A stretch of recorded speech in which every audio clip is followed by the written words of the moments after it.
Breaking news in the SportsCenter. Woj off the phone and on SportsCenter. So Sunday night, just before midnight, we learned D'Angelo Russell is going to be a Golden State Warrior. How? Well, Golden State and Brooklyn are trying to finalize a sign-and-trade agreement that would send D'Angelo Russell to Golden State on a 4-year, $117 million max contract.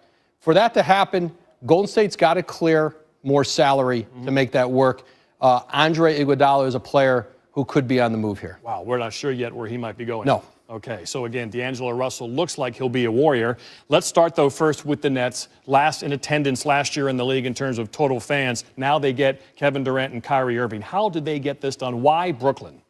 You know, it really a testament to this organization they built in less than 4 years. Sean Marks, Kenny Atkinson, the way they've drafted, developed players, the environment they've created to attract, you know, 2 of the 3 preeminent free agents in this marketplace, Kevin Durant and Kyrie Irving, who both, I think if you asked them both a year ago if they wanted to go to New York, it might have been the Knicks. But in every way, Brooklyn earned the right to recruit those players and to sign them. I mean, earlier maybe before the season, I think they might have thought around Brooklyn, if we just got meetings with them, that would be seen as a coup. They got the 2 players. What's Kawhi Leonard's plan for the rest of the week? Well, at some point here, he's going to start meeting with teams and getting closer to a decision on free agency. I think the decks have been cleared a little bit among the elite players, and Kawhi is left to try and figure out where he wants to play. Toronto, the Clippers, the Lakers. And you expect this to be maybe a couple of days? Could it be on Monday? I am not going to predict his timetable. Right. So again, Kawhi remains out there.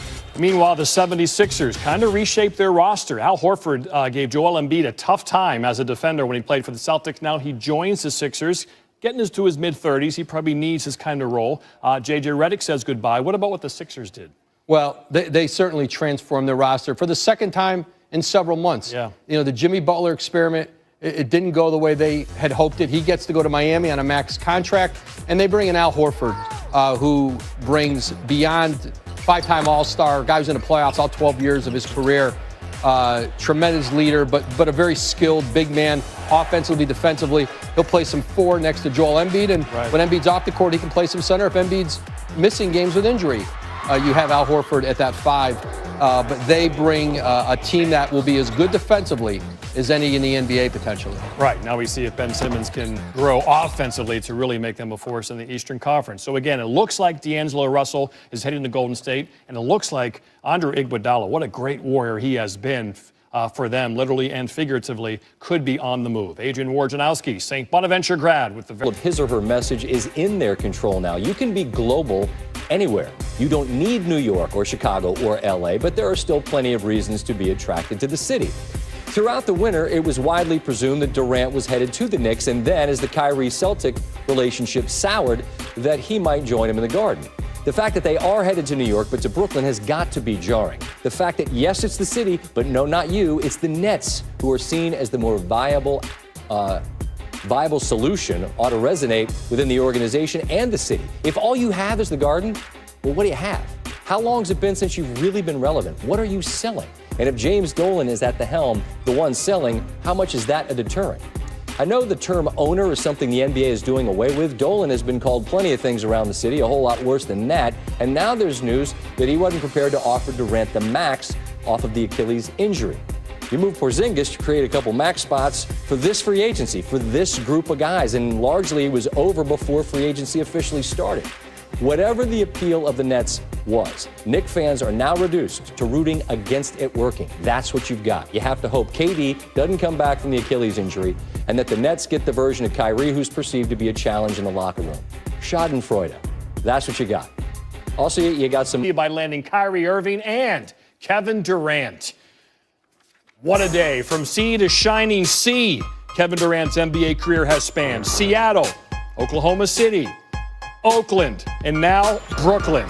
Again, assuming he won't play this season, Durant would make his debut in the fall of 2020 as a 32-year-old. He gets 4 years, $164 million. He leads Golden State with 2 rings in his 3 years and 2 finals MVPs. And of course, leaves the Knicks with nothing in the wake of missing out. Knicks president Steve Mills released this statement tonight saying, while we understand that some Knicks fans, Stephen A. Smith, could be disappointed with tonight's news, we continue to be upbeat and confident in our plans to rebuild the Knicks to compete for championships in the future through the draft, targeted free agents, and continuing to build around our core of young players. NBA front office insider Bobby Marks joins us now here on SportsCenter. All right, Bobby, now that the Nets have come to agreements with Kevin Durant, Kyrie Irving, and DeAndre Jordan, it sounds great. How do they make the money work, though? Well, there's going to be some work to do right now because right now they're at $68.8 million with a Kyrie Irving and a Kevin Durant contract. That is $70 million. And remember, they also came to an agreement with DeAndre Jordan and Garrett Temple. Garrett Temple to the $4.8 million room exception. DeAndre Jordan is not coming on the minimum. So we've got to find out some room here. And this is what they can do. We're going to put the Kyrie Irving number at $28 million right now. And that is lower than the max. Right, because it's 32.7. Right, and what Brooklyn can do is they can put 4.7 of unlikely bonuses, but potentially to reach, maybe reaching the second round, winning 45 games in there, that Irving can potentially get to. And when we slide in his number there, now that's down to 41.7. Right. So you still have enough room for a player like Kevin Durant. And we're going to do the same thing. Durant's number is 38.2. We're going to lower it down to 32.5. About $5.5 million of unlikely bonuses, the same as Kyrie. Let's go second round, 45 wins. Unlikely, but certainly reachable with this team. When we slide Durant in, that gets you to $10 million. Right? And now we have DeAndre Jordan. When we look at him, $10 million. It works. Perfect. It works. And the best part, you don't have to do anything with Spencer Dinwiddie. You don't have to do anything with Joe Harris or Taurean Prince or Karis LeVert. Some of your younger players here. And you also have that $4.8 million room exception to go out and get Garrett Temple. You can exceed the cap to bring him in. And Brooklyn can keep this roster together and get Durant healthy for 2020. And these players right here are the key core of this young talent that you're bringing this three-player monster into to compete for a championship eventually. Well, this was the whole selling part for Brooklyn, that you already had a structure in place with LeVert and Prince and Harris. You didn't have, and especially Dinwiddie as coming off the bench. You didn't have to do anything here, and now you just add 2 or 4 pieces into this group right now. So you have to do it with the money they want, but there's a certain way you give them that money based on some other ways to do it. And that's why we have Bobby Marks here to explain all of this. Appreciate the time, man. All right, so the entire city of New York was so optimistic about what was going to happen during this free agency period. And according to Caesars Sportsbook out in Vegas, the Nets had 25-1 odds to win the 2020 NBA title, while the Knicks weren't far behind to 30-1. All right, so then all of a sudden the news drops about Kyrie and KD going to Brooklyn. And so what happens then? Well, the Nets now sit at 18-1. That's the 4th shortest odds among Eastern Conference teams right now. And the Knicks fall all the way down to 100-1. That would be longer odds.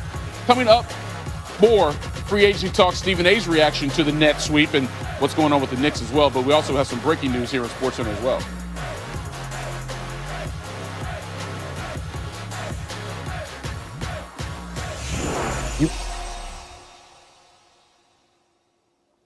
Breaking news in the SportsCenter. Woj off the phone and on SportsCenter. So Sunday night, just before midnight, we learned D'Angelo Russell is going to be a Golden State Warrior. How? Well, Golden State and Brooklyn are trying to finalize a sign-and-trade agreement that would send D'Angelo Russell to Golden State on a 4-year, $117 million max contract.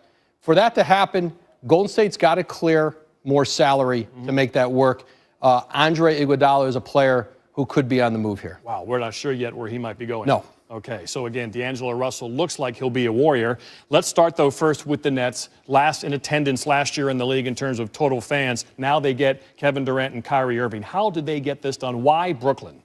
You know, it really a testament to this organization they built in less than 4 years. Sean Marks, Kenny Atkinson, the way they've drafted, developed players, the environment they've created to attract, 2 of the 3 preeminent free agents in this marketplace, Kevin Durant and Kyrie Irving, who both, I think if you asked them both a year ago if they wanted to go to New York, it might have been the Knicks.